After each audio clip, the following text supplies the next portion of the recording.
Thank you so much everyone for joining me yet again on stage. Love the woman majority on this panel. I think the more you talk about it, the more you notice it, the more it starts to manifest itself. So I've made it a mission at ObserveNow for us to point out and for us to work towards equality of women in workforce and in every sphere of life. Thank you so much once again to the gentlemen as well. There's no bias here. Yeah. So I think a very interesting topic we are going to cover here today, which is going to be advancing your higher education curriculum to actual careers. And this is the perfect spread of panel for that. I am going to be the moderator and I'm going to bring in a media journalist neutral perspective to this. I'm just going to hit them with some facts and numbers and for the industry leaders to respond. Then we have a representation from the higher educational institutes of India, some of the largest universities with the largest largest number of students sitting here on the panel. And then we have our partners Coursera here who bring in the industry perspective here as well. Before I start, it's just going to be a quick 30-minute fireside chat panel, and we're going to be talking about the advent of any kind of modern age technologies like artificial intelligence or Gen AI within the Indian Higher Educational Institute, where we are at the moment, to what extent you've deployed this technology and what your expectations are from any kind of service providers who are into this kind of business. I think we've heard a lot around higher education, but Prashasti, if I will go to you first, and there were a lot of things that you were talking about in your presentation as well. Just some bits of it. If you would like to complete that and set a context in terms of where Coursera is and what are your expectations from the higher education institutes in India, I think that would be the perfect start to the panel. Thanks, Taniya. It's very nice to be here, and especially on this panel. So I shared a little bit about the things that we hear from educators all the time. They're saying that the world is changing so fast. It's a VUCA world. Every day a new technology comes in. And when industry comes to campus to evaluate our students for job roles, they're always saying there's a skill gap, there's a skill gap. So how do we build in the agility to ensure that the students are getting real-time education? Students are also concerned about the careers they want because they know that academic degrees are no longer royalty for life. They have to constantly upskill themselves. So they're also more focused on what kind of programs my university is offering, what kind of skill opportunities my university is offering, how much industry overlap my university is offering. We did a survey and we found 86% of the students responded by saying, I would prefer to enroll in a university program which includes industry micro-credentials for credit in my curriculum. So that's what, so students today are also aware. I mean, it's an internet economy generation. They have access to everything that they want. At the same time, universities are also facing a little bit of a faculty gap, skill gap. Technology is changing very fast. The skills required to do jobs are changing very fast, and students need to adopt horizontal as well as vertical skills. Fundamentals have to be strong, but there's learning beyond fundamentals. So universities are also saying, how do we bridge the faculty skill gap? Because our classrooms need to make pace with time. So I think these are some of the things that we get to hear very often. And these are the areas where we work together and collaborate and figure out solutions together. Thank you, Prashasti, for setting that context here. Let me now move on to the academic side of it and understand their expectations. Once I loop that in, then I'm going to come back to you for a closure on that. Madhu ma'am, I'll start the line of questioning in the academic part with you. So I was having a chat with ma'am behind the stage, and ma'am said a very interesting statistic. She said out of the 25,000 students who are enrolled in Chitkara at the moment, 60% are women. 40% are boys. Use that and help us understand where you are in terms of high-end technologies. Who is more adapted to it? Is there a gender-specific? Is there a region-specific, geographic-specific rate of adoption? What are the challenges you're facing? Thank you, Taniya, and thanks ObserveNow, Taniya and Jeet, for giving this opportunity to all of us on the same platform. And I think this is a great platform where the regulatory bodies, then the academia and the industry all are sitting together to learn from each other. And one thing which now is very much in the market, that you have to skill, as well said by some of the speakers in the previous talk. Then when the skilling is there, then you have to scale it. And when the scaling is there, you have to speed it. So I think skill, scale and speed is the new mantra for our educational system. And when AI chat GPT is there, so I think one of the speakers was saying that there is, and in Coursera presentation also, they said that how much of you are worried about chat GPT, then they are doing something and the plagiarism is there and something like this. But I think when you talk about the technology, so this is a time for, normally we always used to say that it is collaboration, collaboration and collaboration. But now coming to the latest trend, it is technology, technology and technology. So now what is happening is, in our educational system, the learners know much better than the mentors. It is about the technology aspect. About the technology aspect. And because the technology is very new and every day the things are changing very fast, and it's at a fast speed, and speed is too much. So what is the requirement nowadays is that you just ask the industry to come to your rescue in the academia. And what we have started doing in Chitkara is that the coding is I think this is a threat for all of us, that the students are not good in coding, and that is why when the placements are happening, when the companies are coming, they are not able to perform well. So we can take the help of the Coursera like of code programs, where they are saying that at any point of time, at night, 2 o'clock also, if they want to learn something, so they have their AI coach sitting there and they can tell them.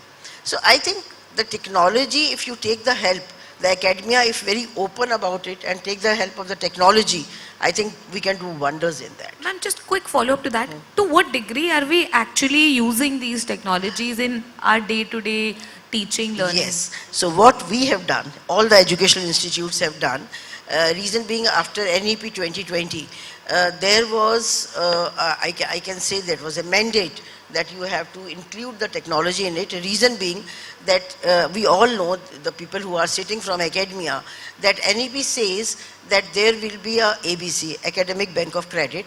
So the students who don't want to follow the path, which is a very regular path, there are electives, there are core subjects, but instead of that, they want to learn, I think Rausa was telling about it, that they want to learn something more about the other subjects, which are not in that core subjects or the elective subjects. So what they can do is that they can do it from any of the platforms. It can be online platform, it can be offline, or they can do it from their mentors, and we can add those programs, those technologies into their academic bank of credit as it becomes a part of your bank account. And whenever they want to go for placements, you will be amazed to know that some of our students, those who have done computer science, or those who have done media, or those who have done other programs, they are not placed in their own discipline, but they are going placements for other disciplines also. Reason being that this came to our rescue, where the students who are above average. There was one speaker who was saying, I think leader from AICT, he said that in my class there were 60 students and they were mixed ability students. Some were from below average, some were average, some were above average. But the teacher mentor is teaching according to the average ability students. So what is happening to the above average and what is happening to the below average? Yes. So below average can learn according to their own pace using these platforms, and above average students can do more courses to upgrade their knowledge. So I think that in that way, technology came to our rescue. Wow, that's a wonderfully worded situational response that you've given. So I think things are headed in the right direction. And if, I think, what I also said in the very beginning, I think right now when you talk to learners, they want a very hyper personalized way of learning. So yes, if my IQ is higher or lower than X person, then I should not be taught in a similar manner. Thank you, ma'am, for bringing that perspective. Sir, can we have a Sri Sai perspective? Where we are and some challenge as well that you want to put across to Coursera, because they're actively working with a lot of higher ed institutes. Yeah, thank you very much, ObserveNow, for giving this opportunity. I think the right time has come when the higher education institution, educator, promoters, or the education thinkers, they should focus on the curriculum to career, which is important at the moment. If we look back only a decade ago, we were not sure the technology will come everywhere. In this technology-driven society, which is the societal need also, there is a complete transformation of deliverance in the classroom. As rightly said by Professor Madhu Chitkara, even in the night, you can access to the knowledge. We are not only knowledge generating universities now, at the same time, we are knowledge sharing also. And with this advancement of technology all around, we are having these type of marathon exercises, different platforms to enlighten, and this is also the enlightenment to the teaching community. Usually it was said technology will replace teacher. I think technology cannot replace teacher, but teacher who will not adopt technology, they will be replaced. In Millennium Sustainable Goal of 2002, it was thought of the quality education. But much thrust is given nowadays with regard to NEP with chapter 21, chapter 23 and chapter 24. What it states is it's a lifelong process. It's not a one-day process, and it has to be based on the digital transformation and also technology adoption. The today's student of the university is not much bothered about the curriculum content, but more serious about the skills. So it is the paramount duty of everyone that which skills with regard to the need of the industry it is given, and which industry has vetted your curriculum, and which part has been used. As one of our former speaker was saying, A plus B square is not required anywhere. Sine square plus cos square theta is equal to 1 is not required for the bread and butter. But at the same time, what skill we have instilled. So these platforms should focus on academy industry bondage. Not only that, but the as rightly said, reimagining, reinventing, redesigning, skilling, upskilling. So these things are going side by side.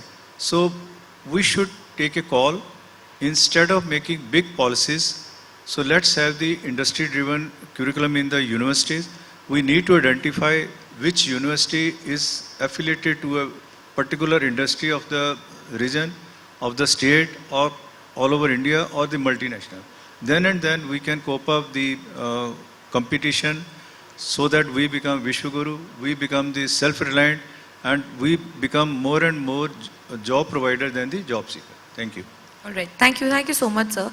I'll come back to you on that thought. Tushar, in the meantime, if we can move on to you. And this one data point that I want to keep across before I hand over the session to you is there is this Niti Aayog report that suggests that there is a shortage of about 1 million educators who can teach the Indian students, using these high-end AI-powered tools.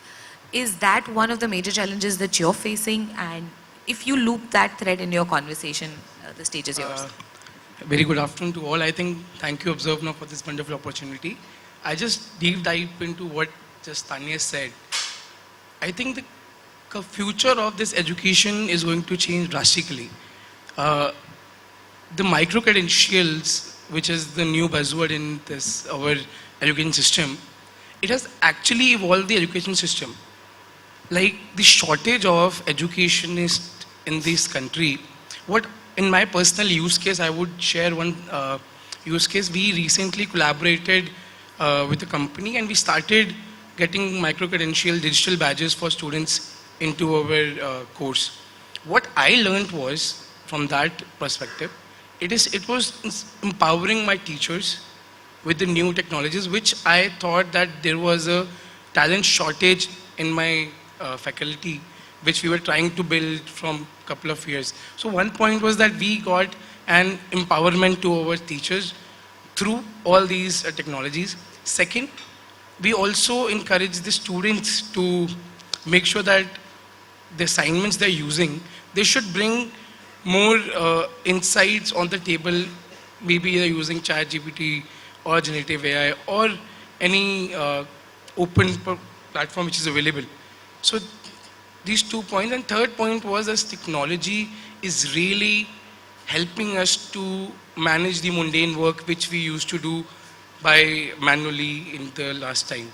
So I think this faculty shortage is one major point, but using these technologies, either digital badges or online courses, or like Coursera is offering a lot of collaborative learning with the system. So I think this is something which will really help in the coming time. And one more point which I would like to highlight this, that what are the recent trends which is happening? I think one recent change in students which we are seeing is the completion of course, the mindset of completion of course to outcome. Like, if I'm doing this, is it necessary? Is this degree necessary? So that questions are coming in the counseling level when we are dealing with a lot of students. This is the actual question which comes.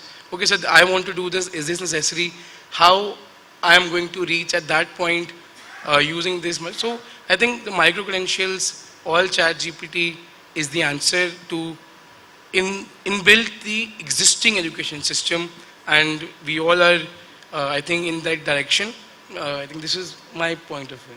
Sure. Thank you so much, Tushar. Madhu ma'am, I believe you wanted to I think I wanted to continue with his thought, well said by him. One thing which we can do, we all can do that, and I think most of us are doing also in our universities and colleges and in the schools even. So let us try co-curate and co-teach the subjects with the industry. And now there is a latest concept in national education policy that we can appoint the professor of practice in our institutes, and where they have done something very remarkable in their industry, and they are great help to us in academia. So we can call them, we can appoint them. There is no requirement of doing PhD, there is no requirement of doing MTech. It is only that they are good in that content, and they are doing very well in the industry. So why not to take their help, because they are into that industry where our students are going to be placed. So let us start from co-curating and then co-teaching with the industry. So in that way, normally in previous times what we used to do was that industry was a savior only for the placement purposes. Now don't do that. From board of studies stage, let them be a part of your board of studies. When you are creating your curriculum, when you are having your mindset on the curriculum, let them be a part of it, whatever their requirements, let it be a part of your curriculum, and then take their help to teach those subjects. I think that's a very interesting perspective as well, ma'am, and I think the students would much more connect to the alums as well. You know, the whole generation gap aspect also is taken care of there. Thank you so much for bringing that thread in the conversation. Prashasti, back to you. Where does Coursera stand at the moment in terms of how do you envision the next 5 years? In terms of the technologies that you're bringing to the table, and B, marrying them with what the challenges our speakers have shared. I've been intently listening to the educators here. I would put 3 milestones on, the reforms in higher education. First milestone was when MOOCs were born. This is 2012. Massive open online courses. Those were born, and those were born out of a semiconductor lab at Stanford University. Credits to Dr. Andrew Wing and Dr. Daphne Kohler, the co-founders of Coursera, because Coursera was born as a MOOC platform. So that was one democratization that happened. The world got the best of education at the tip of their television screens or of their computer screens through these courses. The second milestone was AI in education, and that is ChatGPT, right? How generative AI is completely transforming the way students are absorbing information and using inquiry. Sam Altman, the OpenAI founder, he says that if I were an educator today, I would completely go back and revise the learning life cycle of a student and how a university is administered, and see where all can I integrate ChatGPT by building an academic policy to include it. Because students will not shy away from adopting it. And the third milestone, which is very India specific, is the implementation of NEP 2020. Because it has opened up the education landscape wide, made the institution builders so powerful that they can decide how they want to deliver the education to their students, and at what formats the students will learn best. And that gives us obviously an ability to collaborate very sharply, whether it comes to integrating the world's best certifications from the world's best educators into the classrooms for credit and enabling co-creation of curriculums, or doing faculty development by faculty certifications, or enabling them on creation of digital courses which can be sent not only to the on-campus students but cast a wider net through online degrees and get more students under their fold by delivering those courses from their educators, power-packed with Coursera. And obviously industry micro-credentials I've already spoken about. It just makes a huge difference to a student's learning aptitude when the student feels that they can certify themselves in social media marketing by best of educators from Meta, also do projects that are developed by Meta and show that on the resume to qualify for a social media marketer's job at the best of companies in the world. So I think these are few interfaces which have provided us the ability to collaborate more tightly. All right, thank you so much, Prashasti, and love the way you've highlighted 3 milestones and brought in the Coursera piece there as well. Thank you so much for that info with us.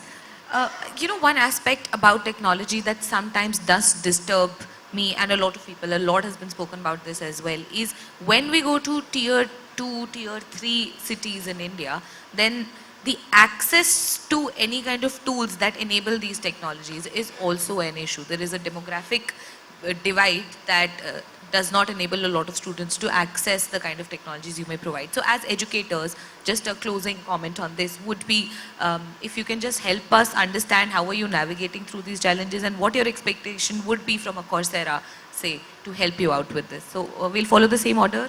Madhu ma'am? I think it happened during pandemic. Yes, especially. Especially. So we have adopted the village. I think every university and colleges, this is a mandate also, and it becomes a CSR for them. So we have adopted the villages around our campuses, because normally they are outskirts of the main cities. So what we did during pandemic, that how we used that, because technology was not available in those schools and colleges. So we have a Chitkara radio 107.8 community radio. It is our own frequency, and we delivered the whole curriculum on that radio station because it was available to all of them with the 15 kilometers of the radius. And doing that, they were able to do the whole curriculum just listening to that, because that technology was not available to each and every student. But then we took the help of our students, those who were nearby or in our hostels. So because they were having the technology, so we called the students in the campus just to learn the technology and just to do those programs in our campuses. That help we can do. Otherwise, it's a normal problem, because with so much of learners here and the technology has not reached to that grassroots problem. And so one thing which I think we left out, if you give me 1 minute, the one stakeholder is left in this learning curve, which is our alumni.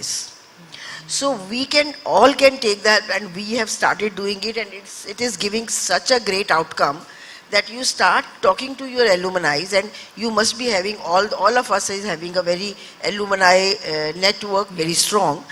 Now what we are doing is, because they are very young, because we all are very young universities, they are very young, they are into the industry, and they know the latest technologies, what is all around the world.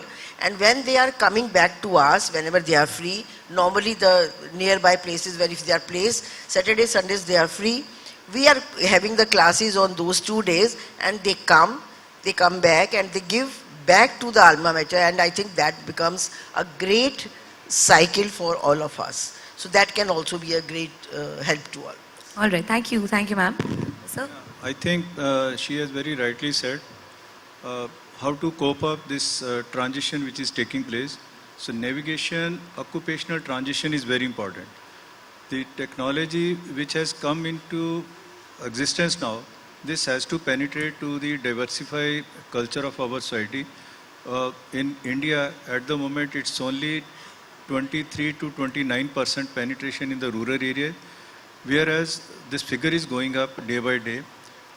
As said by one of the speakers, the data which is used nowadays for the online transactions, etc., that's remarkably very high, but still miles to go for in this regard. The student, they need the deliverance as early as possible. They cannot wait which tool has come. Coursera is one of the best tool available. So they have more challenges. And it is a very complementing to the young teams nowadays, as Madam said, professor of practice or the conventional teachers, they may not be easily accepting, but the rescue has been given by the young teams. It's a Coursera or other social media. It is driven by a person like you, and you are driving us nowadays. And we are waiting what next agenda can be. Right. So that's the remarkable part of the today's technology. Thank you. Thank you, sir. Tushar, over to you. I think what you said, that tier 2, tier 3 cities, what are the challenges which is being available in this industry? I come from a tier 3 city, and our institute is also situated in that side. So what I see, that the real challenge is to make sure that students starts learning online.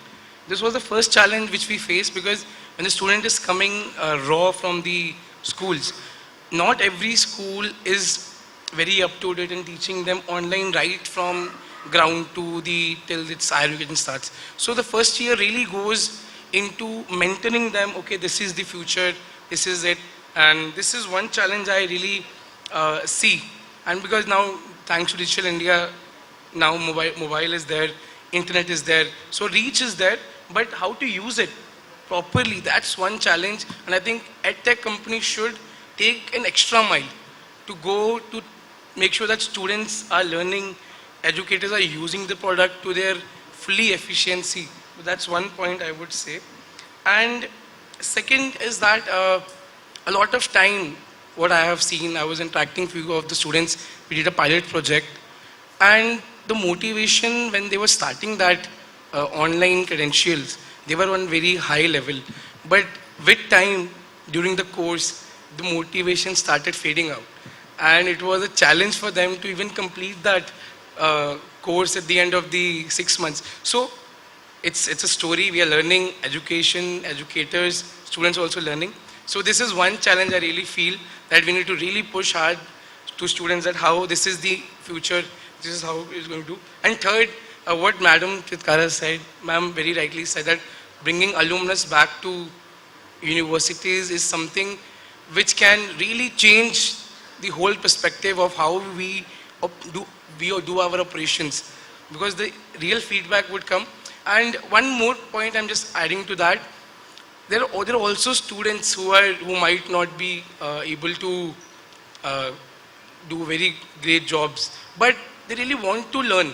So I think when we as an educator are taking access for a lot of edtech companies, we should offer like a 10-year program. Even after 10 years, a student wants to come and learn, he should not hesitate to come back to university and learn with the students or online, and they can do it, so that he should feel that my university is still there for me to make sure I am excelling in life till the end of the day. So these 3 points which came into my mind and shared. All right, thank you so much, Tushar. Prashasti, over to you for your closing Coursera comments. Absolutely, thank you. So I will borrow from what Dr. Madhu was saying, skill at scale, right? Skill at scale is actually important because, the curriculums today need to give space for preparation and passion both. We are building a country of job seekers and job creators, which means entrepreneurial skills or just social media skills. If you want to be an Instagram influencer, the university curriculum should give you that space to harness technology in such ways that you can create an Instagram-based business. It's a full-fledged career. It's a full-fledged career. Or if you want to build applications of AI, there should be tools available to you to do no-code algorithms and create chatbots which can, be actually deployed as a student counseling tool within the university as well. So how do you create space for all that passion from students? Especially undergraduate programs are very discovery oriented. So how do you let them play around outside of the classroom? That's where, the collaboration with the technology enabler and the university really takes flight. And to points in tier 3, tier 4 cities, we have seen the largest usage of Coursera mobile apps is coming from eastern and northeastern parts of India. Because they are very mobile savvy, Digital India has made access possible. And I'm again leaning back on generative AI as a huge enabler. Because we have generative AI embedded in Coursera, we were able to bring 4,000 courses in Hindi, Bengali to the Coursera platform. So students can learn in Hindi, students can learn in Bengali, and there is obviously a plan to launch Tamil and Malayalam quite soon. All vernacular. All Indian languages possible. So Coursera is already being offered in 35 different languages of the world, and this is the power of harnessing machine translations. So there is a lot of scope for us to kind of supercharge and make sure equitable, inclusive growth happens. It's just about that first step and that leaving up the hesitation that this is not us. It's all of us. But I think that Coursera has very beautifully taken. Thank you so much, Prashasti, for bringing that perspective. And with this, time's up. I was so bang on time, guys. You may want to give me credit on that. But thank you so much. It was my speakers as well who kept their responses meticulous, short, crisp, and to the point. We will carry on the discussions further. There are a lot of panel discussions lined up after this, and our guests are available to network with you as well. One quick thing I wanted to say, I overheard a lot of questions around this. So we are slowly also trying to go more sustainable in our event production as well. This time we took the first step and we avoided paper. So anyone who wants an access to the agenda, on your ID cards there's a QR code. You can just scan that and you will find the agenda on your mobile, so on your device. So yes, that's one little first step, many more to come. I'm aware of that. Thank you, Coursera, for helping us put together this power panel led by Prashasti. Once again, thank you so much. And with this, the floor is now closed. Thank you.